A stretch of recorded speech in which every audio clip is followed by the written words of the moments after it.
Olá, aluno, tudo bem? Chegamos aí à nossa aula número 8, a nossa unidade 8, nosso último momento. Tá? Eu quero agradecer vocês aí por este semestre. Tá, galera? Eu sei que chegar até aqui não foi fácil, muita renúncia, muito foco, para complicar ainda mais esses momentos em que nós vivemos aqui no nosso país. Mesmo assim, galera, eu quero agradecer todas as mensagens que eu recebi.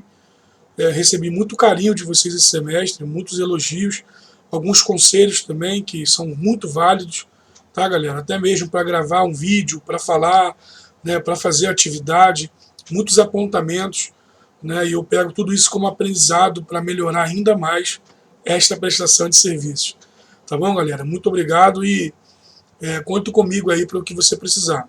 Tá? Estamos aí na reta final, fique atento aos prazos, fique atento ao calendário, para que você consiga concluir com sucesso aí essa nossa disciplina, tá bom? Pessoal, nossa unidade 8, a gente tem como tema aí gestão da qualidade, A gente está falando aí de reclamações em serviços. Só é importante notar que quando a gente fala de gestão da qualidade, reclamações e recuperação de serviços, a gente está falando de algo natural, normal, vindo do cliente. O cliente, ele não só vai elogiar um produto ou serviço que ele compra, ele vai fazer também apontamentos, ele vai fazer também considerações e muitas das vezes reclamações. Pesquisas revelam que as expectativas dos clientes elas são afetadas por suas experiências anteriores, pelas suas próprias necessidades, e pela comunicação boca a boca e também pelo marketing da empresa ou pela comunicação da empresa. Então você vê que o cliente ele é afetado por todos os lados. Ele é afetado pela sua experiência com a empresa, pela expectativa que ele cria da empresa, ele é afetado também por outras pessoas que criam nele uma comunicação da empresa, ou seja, a comunicação boca a boca, e ele também é afetado pelo marketing da empresa, pela propaganda, pela comunicação. Tá? Só que, mesmo diante de tantas informações, o cliente ele pode de alguma forma, apresentar ali um comportamento de desagrado. De repente, alguns dos itens relacionados aí, houve uma discrepância, houve um erro, houve uma lacuna, houve um gap. Tá? Ou seja, aquilo que o cliente esperava do serviço, ou seja, a percepção do serviço não foi a melhor possível. Houve uma falha. Tá? E essas falhas, essas lacunas, elas são denominadas gaps. Tá? A gente tem aqui os autores Parasuraman e Berry, de 1990, que criaram aí o modelo das 5 falhas. Tá? Ele é utilizado aí pelas empresas justamente para tentar identificar aí, os gaps ou as lacunas na prestação de serviço. Tá? Quando a gente fala desses 5 gaps, a gente começa com o número 1. O número 1 é a expectativa do cliente e o que a empresa ou o prestador de serviço entendeu como sendo a expectativa do cliente. Tá? Então, pessoal, quando a gente fala de expectativa do cliente, a gente está falando aí de uma diferença entre o serviço esperado, tá? E aquilo que é ofertado para o cliente. Então, é importante a empresa ficar claro que muitas das vezes ocorre uma falha de percepção, de entendimento ou até mesmo de equívoco nessa etapa inicial que pode afetar aí todo o planejamento, todo o processo. Tá? Muito desses erros aí está justamente de identificar as expectativas do cliente. Ou seja, quando o cliente ele entra em contato comigo para prestar um serviço para ele, qual é a real necessidade, qual é a real expectativa do cliente? Isso é uma das coisas que precisam vir sempre em primeiro lugar. Por quê?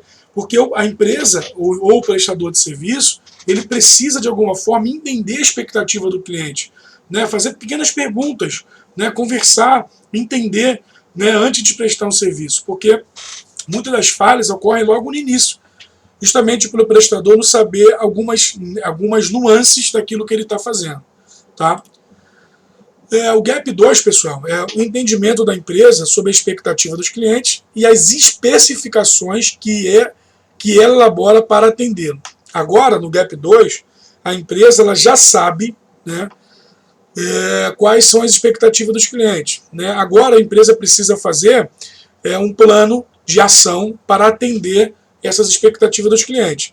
Ou seja, essa lacuna aqui ela está mostrando uma divergência entre a percepção e a expectativa dos clientes. Né? Ou seja, o que realmente o cliente queria está dentro daquilo que a empresa pode oferecer? É uma pergunta necessária que pode ser feita. Tá? Muitas das vezes, pessoal, essa falha ocorre porque a gerente ou a gerência entendeu de forma errada o que o cliente esperava. Tá? Isso é um problema que acontece muitas das vezes. Um minuto, pessoal. Desculpa. Por que eu falo isso, galera? Porque, às vezes, a empresa ou o prestador de serviço, ele está com tanta vontade, né, de prestar o serviço, que ele não para entender corretamente quais são os detalhes para elaborar um plano de ação que realmente consiga preencher o tempo, o dinheiro, né, a qualidade, a percepção, tudo isso está diretamente ligado à prestação de serviço. Tá? Muitas das vezes o cliente ele precisa também mostrar o que ele realmente quer. Tá? Justamente para que o plano de ação esteja o plano de ação ou a formulação da estratégia esteja dentro do adequado. Tá? Deixa eu dar um exemplo para você aqui, para você entender o que eu estou falando. Muitas das vezes, pessoal, você vai num restaurante jantar, né, ou almoçar, e você não é atendido da forma que você queria. Por dois motivos. Às vezes o garçom demora a te atender, ou às vezes o garçom te atende até demais. Ou seja, ali não houve uma percepção das duas partes para que acontecesse ali exatamente o que você quer. Quando você entra numa loja para comprar um produto, e um vendedor vai até você para te perguntar o que você precisa, você já demonstra para o vendedor o que você quer. Ó, um minutinho, eu vou dar só uma olhada, qualquer coisa eu te chamo. Já prepara um plano, né, para o vendedor ficar de olho em você. Né? Tem outros que não, fica aqui, me mostra isso daqui, me olha aquilo dali. Justamente você quer um vendedor mais perto de você. Tá, galera? Então é importante identificar aí quais os critérios, aquilo que o cliente realmente quer aí. Tá? 3. Diferença entre a especificação da qualidade do serviço e serviço efetivamente entregue. Então agora, galera, a gente está falando aí da especificação da qualidade do serviço e aquilo que realmente foi entregue. Ou seja, será se aquilo que o cliente gerou comigo no plano de ação realmente foi entregue? Ou houve uma falha na especificação, houve uma falha na realização do serviço, da qualidade? Ou seja, onde foi essa falha? Tá? A empresa ou o prestador de serviço precisa ficar atento a isso. Tá? Por quê? Porque muitas das vezes, nesse terceiro gap aqui, o erro está justamente no prestador de serviço. Pode ser ali uma falha técnica, uma falha humana, né? Ou seja, quando a gente falou na unidade 7 sobre o back office, aquele que está na linha de frente, né, ou aquele que está na linha de trás, a gente precisa entender que aqueles que estão ali na linha de frente, eles estão justamente com a ambição, né, e com a vontade de realmente prestar o serviço de qualidade. Só que será que ele teve o treinamento para isso? A missão dele é essa, prestar o serviço, fechar a venda, resolver o problema do cliente, né? Mas houve treinamento? Ele está totalmente preparado? A técnica para isso? Né? Justamente para que, quando for realmente obter informações ali com o cliente, saber se realmente houve ali erro técnico ou humano. O gap 4, pessoal, é a diferença entre a qualidade especificada do serviço e a comunicação externa ao cliente. Né? Então esse gap aqui está na divergência entre o serviço gerado, né, e aquilo que a empresa comunica externamente. Ou seja, muitas das vezes, pessoal, há um equívoco na comunicação da empresa ao falar do seu serviço. Né? Às vezes a empresa está prometendo que ela não pode cumprir. Né? Ou seja, existe ali um erro na comunicação externa com o cliente. A comunicação da empresa, não raras vezes, ela comete esse erro por falhas na própria comunicação. Né? Ou seja, ela cria uma alta expectativa por parte do cliente que nunca será preenchido na prestação do serviço. Né? Então esse gap aqui, ele é criado, gerado justamente pela empresa não saber equilibrar ali a expectativa que ela está criando no cliente. Tá, pessoal? Porque muitas das vezes você acaba frustrando o cliente e perdendo o cliente para o resto da sua vida. Tá? A empresa ela precisa entender que toda a comunicação que ela faz com o seu público gera um tipo de expectativa. E a empresa precisa estar atenta para que não gere ansiedade demais, ou gere ali uma expectativa demais. tá? Porque o cliente, no momento que ele for usar o serviço, né, consumir o serviço, ele vai avaliar. E ele vai avaliar com a expectativa que foi criada, tá bom? Pessoal, o último gap aí, que é o gap 5, ele fala da diferença em que o cliente espera e o que efetivamente a empresa entrega, né? Então está falando aqui exatamente do resultado, né, a comparação entre o que o cliente espera e o que é entregue, tá? E está diretamente ligado aos 4 gaps anteriores. Então, assim, o resultado da diferença daquilo que o cliente esperava e daquilo que foi entregue está justamente num dos 4 gaps que foram apresentados. Por isso é importante analisar os gaps anteriores, né, fazer uma mensuração da satisfação do usuário, né, tentar entender qual é a expectativa dele, qual foi a percepção dele, né, para que agora, no segundo momento, a empresa possa melhorar. Né. Então, como eu falei do garçom, né, no restaurante, se você perceber que o garçom ali ele acaba incomodando demais o consumidor ali, isso pode gerar uma irritação, né, e fazer com que o cliente acaba consumindo menos do que ele deveria consumir, porque ele está insatisfeito, ele não está à vontade ali dentro daquele restaurante. Então é um problema de técnica, é um problema de você trabalhar o seu funcionário para que ele não erre dessa forma. Tá? Então a gente comentou sobre os gaps anteriores. Tá? Também existia ali um plano de minimização e eliminação dos gaps anteriores. Né? Então, exemplo, a gente sabe que pode acontecer erros na prestação de serviço. Pode-se fazer um plano de ações justamente para evitar que esses erros aconteçam. Ou, se acontecer, fazer com que não aconteça mais ou minimizar para que nunca mais aconteça. Tá? Isso acontece com a implementação de estratégias, né? Um processo de comunicação direto com o cliente, buscando todo momento ouvir o cliente do que ele achou da compra online, do que ele achou da entrega, né? Do que ele achou do uso do produto, do que ele achou da forma de pagamento.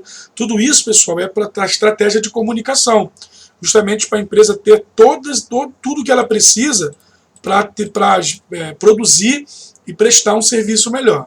Tá? E quando a gente fala desse contato com o cliente, exemplo, você compra um produto hoje nas Casas Bahia, você recebe ali vários protocolos por e-mail, SMS, para você avaliar o atendimento, para você avaliar isso, avaliar aquilo outro, justamente para você entender que a empresa quer essas informações. Isso é muito importante para a empresa, tá, pessoal?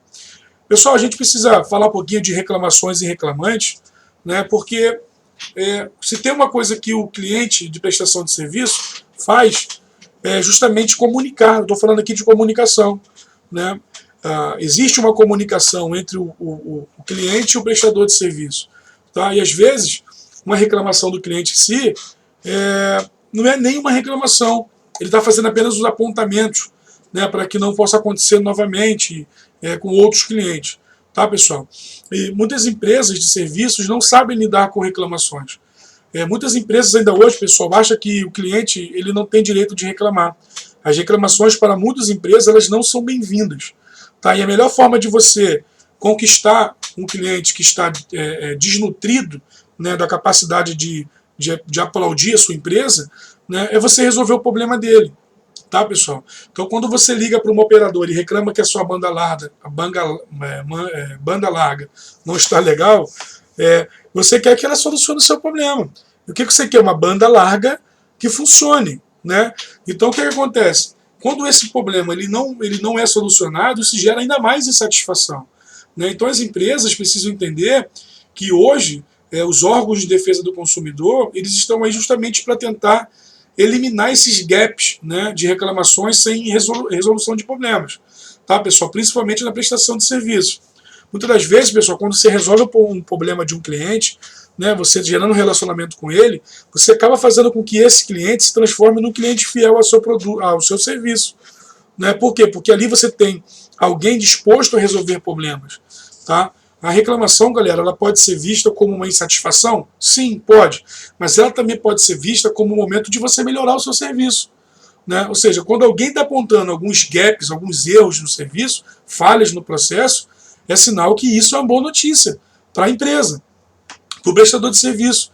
Por quê? Porque agora você vai poder investigar, melhorar, justamente investir mais para que no futuro outras reclamações surjam. Mas essa não vai acontecer mais. Por quê? Porque através de um cliente que teve a capacidade de ligar e avisar, as empresas elas acabaram acertando. Tá bom, pessoal? Então a reclamação ela deve e precisa ser bem-vinda, sempre. Tá? Os clientes eles reclamam justamente porque ele quer um serviço bem prestado. Tá? Ele quer um serviço que atenda às suas expectativas. Tá? Não adianta que, se o cliente ele pagando por um serviço, ele vai cobrar por esse serviço. E as empresas de serviço elas precisam entender essa situação. Tá, pessoal? Inclusive na unidade 7, apresenta aí no Brasil quais são, na unidade 8, desculpa, nessa última unidade, apresentam aí dados de 2017 das empresas de ranking nacional, que são os maiores que as pessoas entram aí com ações contra as empresas. Né? A top de todas é a Oi Telemar. Tá, pessoal? Então você vê que é uma empresa de telefonia. A outra é uma EDP, do Espírito Santo, distribuidora de energia. 3, Banco BMG. 4, Via Varejo, Casas Bahia, Ponto Frio. 5º, Oi Imóvel, olha a Oi de novo aí. 6º, Telefonia Vivo. 7º, Banco Bradesco. E por aí vai. Tá, galera? Quando a gente fala aqui do Rio de Janeiro, a gente fala da Light. A Light é campeã aí de reclamações. 2º lugar, a Oi. 3º, a TIM. 4º, a Claro. E a 5º, a Oi. Tá, pessoal? Então as empresas precisam sair desse cadastro maldito aqui. Entenderem que o nome delas estão aí fazendo com que elas percam muitos clientes. Por quê? Porque ela não sabe lidar com as reclamações e resolução de problemas. Tá bom? Galera, e aqui finalizamos então a nossa disciplina. Com sinceridade no coração, espero de alguma forma que esses pequenos comentários que são feitos, eles possam agregar um pouquinho aí. Tá? E mais uma vez eu agradeço por tudo. Qualquer dúvida, você pode procurar lá no Fórum de Dúvidas. Tá bom, galera? Forte abraço a todos aí. Bons estudos e siga em frente, galera. A gente precisa de você aí, de bons profissionais do mercado. Forte abraço, valeu!